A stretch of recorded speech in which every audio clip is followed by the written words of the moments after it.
عاشق شده از بچگیشم، ای میگفتی واسه تو کاری نکردم، ذهنم از تو پر شده خالی نمیشه.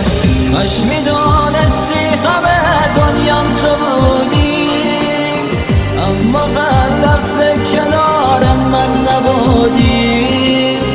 واسه این رابطه کاری نکردی، هر جا خواستی بودم و خواستم نبودی.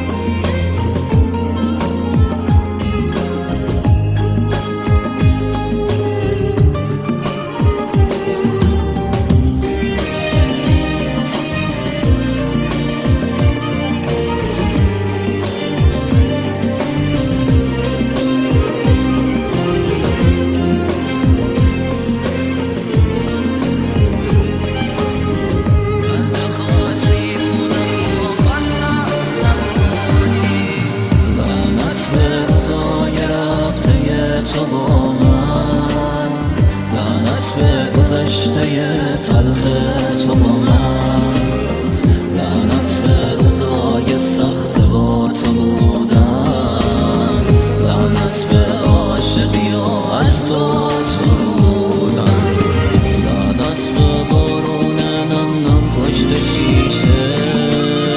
خاطرات تو فراموشم نمیشه، یاد تو از توی ذهن من نمیره.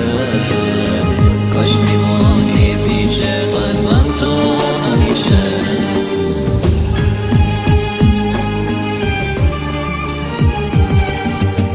واسه من بخشیدنت آسون نمیشه، دل اگه عاشق شده از بچگیشه، هی میگفتی واسه تو کاری نکردم، ذهنم از تو پر شده خالی نمیشه.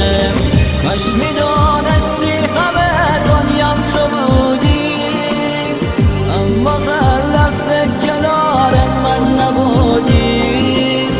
واسه این رابطه کاری نکردی، هر جا خواستی بودم و خواستم نبودی.